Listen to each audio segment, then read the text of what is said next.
लंगड़ी, अपाहिज, धरती का बोझ। बचपन में मुझे इन्हीं उपनामों से संबोधित किया जाता। आज वही सारे लोग मुझे successful, role model, super woman यही उपनामों से संबोधित करते हैं। आज मैं आपको मेरी इसी उपनामों में की कहानी सुनाने जा रही हूँ।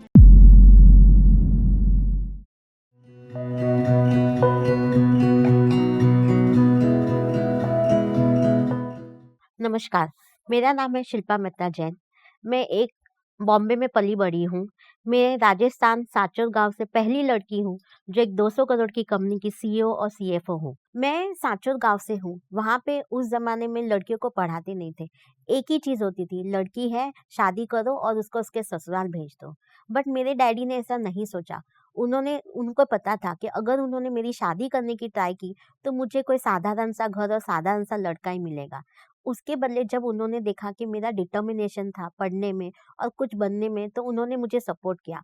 बट जब मैं कॉलेज जाती थी या स्कूल जाती थी, मेरे रिश्तेदारों से मेरे माँ-बाप झूठ बोलते थे कि बेटी घर पे है, कुछ कर रही है। नाना-नानी, दादा-दादी किसी को नहीं पता था कि मैं पढ़ाई कर रही हूँ या नौकरी कर रही हूँ, क्योंकि वो लोग हर बार चिल्लाते, "लड़की को क्यों पढ़ा रहे? लड़की को क्यों पढ़ा रहे?" बट आज जब मैंने इतना सारा कुछ हासिल कर लिया, वही सारे लोग बोलते हैं, "काश हमने भी हमारी लड़कियों को पढ़ाया था। काश हमने भी हमारी लड़कियों को इंडिपेंडेंट बनाया होता।"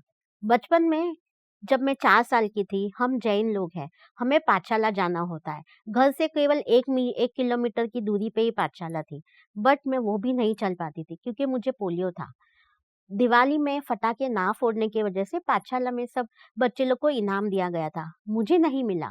क्यों? क्योंकि मैं रोज़ पाठशाला नहीं जाती थी। तब मैं बहुत रोई। मेरे माँ-बाप ने मुझे एक कंपास बॉक्स जो उन्हें गिफ्ट मिला था, उससे भी अच्छा कंपास बॉक्स लाके दिया था। बट मुझे कभी वो कंपास बॉक्स अच्छा ही नहीं लगा। मैं हमेशा सोचते रहती, मेरे में ऐसा क्या नहीं है जो बाकी बच्चों में है, और इसीलिए मुझे बचपन से ऐसा कुछ तो मेरे में कमी है वो खलने लगा था। जैसे-जैसे बड़ी हुई, ये कमियाँ, खामी बहुत ज़्यादा सामने आने लगी।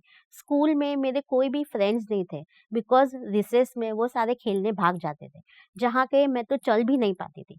वो सारे लोग 5-6 माला ऊपर-नीचे करते थे और मुझे 1 माला जाने के लिए भी लिफ्ट की ज़रूरत पड़ती थी।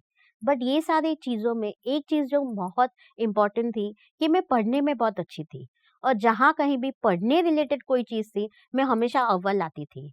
8वीं कक्षा में मुझे आज भी याद है कि मेरे रिश्तेदारों ने मेरे माता-पिता को कहा कि आप इसकी पढ़ाई पे खर्चा मत करो। इससे ज़्यादा तो वो सारे पैसे आप है ना इसकी दहेज में लगाओ। एक अपाहिज लड़की से कौन शादी करेगा? तभी उसी वक़्त मैंने ठान लिया था कि मैं ज़िंदगी में ऐसा कुछ कर दिखाऊँगी कि लोगों को कभी नहीं बोलना पड़े, मेरे माँ-बाप को, कि ये एक बेचारी है, आपकी ज़िंदगी भर की बोझ बन के रहेगी। मैंने 10वीं कक्षा की परीक्षा दी। जब 10वीं की परीक्षा का रिज़ल्ट आया, तभी भी पोलियो ने अपना रंग बताया। मैं हमेशा से डॉक्टर बनना चाहती थी, बट जैसे ही मेरा रिज़ल्ट आया, मेरी स्कूल की प्रिंसिपल ने मेरे पिताजी को बुलाया और उनसे कहा, "अभी तो इसके मार्क्स बहुत अच्छे हैं और बढ़िया कॉलेज में एडमिशन भी मिल जाएगा, बट 12वीं में अगर मार्क्स अच्छे नहीं आए तो? अगर इसको किसी दूर की कॉलेज में एडमिशन मिला, तो ये कैसे ट्रैवल करेगी?" बस फिर क्या था, मेरे पिताजी ने दूसरे दिन मेरा कॉमर्स में एडमिशन दिलवा दिया। मैं बहुत ज़्यादा दुखी थी, बट चूँकि मैंने ठान लिया था कि ज़िंदगी में कुछ तो करके दिखाना है, कुछ तो बनना है, इसके लिए मैंने सोचा जो मिला वही सही, उसी में हम सबसे बेस्ट बन के दिखाएँगे। 12वीं की परीक्षा के बाद मैंने सीए की एग्ज़ाम दी। फाउंडेशन के एग्ज़ाम में मेरे को रैंक आया था, लेकिन फिर भी मुझे कहीं आर्टिकलशिप नहीं मिली, बिकॉज़ लोग मेरा इंटरव्यू देख ही नहीं रहे थे। वो लोग सिर्फ़ यही देख रहे थे कि मैं चल नहीं पाती हूँ। फिर भी जैसे-तैसे करके मैंने किसी पहचान वाले से बात करके आर्टिकलशिप ली। वहाँ पे भी सेम कहानी थी। पोलियो होने के बावजूद कोई भी कंपनी मेरा इंटरव्यू लेना ही नहीं चाहते थे। वो लोग देख ही नहीं रहे थे कि पूरे बैच में मैं सबसे ज़्यादा क्वालिफ़ाइड लड़की थी। बट इंटरव्यू के टाइम पे कोई भी मेरी बात सुनना या समझना नहीं चाहती थी। पहला दिन ऐसे ही चला गया जब प्लेसमेंट हो रहे थे और मुझे किसी भी कंपनी ने नहीं बुलाया। दूसरे दिन भी आधा दिन ऐसे ही चला गया, तब भी मुझे कोई नौकरी नहीं मिली। हर कोई मुझे कॉलेज में बोलने लगा, "तेरे पिताजी का बिज़नेस है, तू वही जॉइन कर ले। तुझे कोई कंपनी नौकरी देने नहीं वाली है।" बट मैंने सोचा नहीं, कुछ भी हो जाए, कोई सी भी नौकरी मिल जाए, नौकरी लेके मैं दुनिया को ये प्रूव करके बताऊँगी कि मेरे में वो काबिलियत है। मेरे अपाहिजता में और मेरी काबिलियत में कोई लेना-देना नहीं है। मेरा सीए खत्म होने के बाद मुझे एमबीए करना था। तो मुझे कोई फ्रेंड की कंपनी चाहिए थी। तो मेरे एक फ्रेंड के फ्रेंड ने मुझे बताया कि दिलीप करके कोई है, उसने भी सीए खत्म किया और उसको भी एमबीए करना है। तो हम दोनों ने साथ में क्लासेस एनरोल किया। साथ में आते-जाते थे, पढ़ाई करते थे और ऐसे ही होते-होते हम दोनों को प्यार हो गया। बट अब प्यार तो कर लिया, बट मुझे पता था कि लास्ट 20-21 साल में मैंने जो झेला है, मुझे नहीं चाहिए था कि वो भी वही सब सारी चीज़ें झेले। क्योंकि मुझे पता था सोसाइटी, उनके माँ-बाप कभी भी इस रिश्ते के लिए हाँ नहीं पड़ेंगे। बट 3 साल उन्होंने मेरे पीछे हाथ धो के नहीं मैं घर वालों को मना लूँगा, मैं सोसाइटी को झेल लूँगा, करते-करते 2005 में उन्होंने मुझे मना ही लिया उनसे शादी करने के लिए।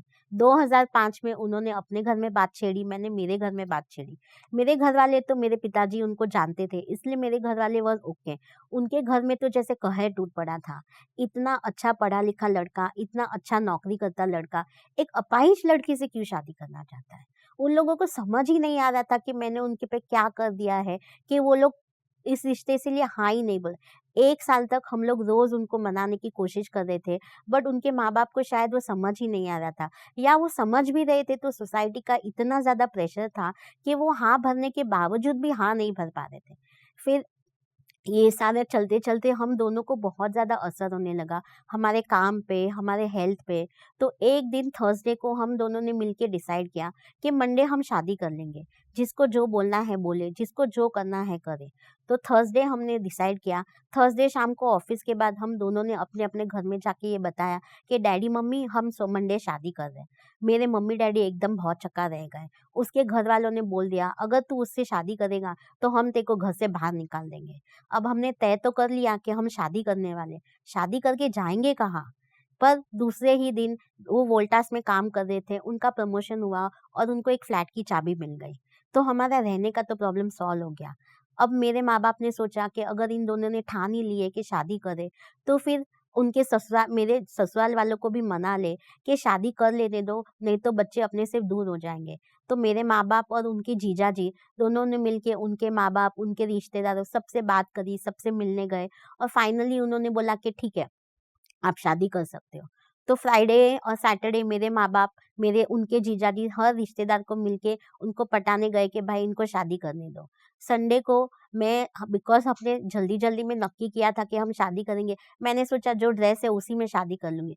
बट मेरी भाभी ने बोला नहीं, शादी कर रहे तो हम ढंग से शादी करेंगे।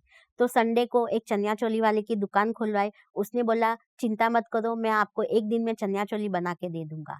सिमिलरली जो भी चीज़ें शादी के लिए चाहिए थी, सारे लोगों ने बोला हम 2 घंटे में दे देंगे, हम 1 घंटे में दे देंगे।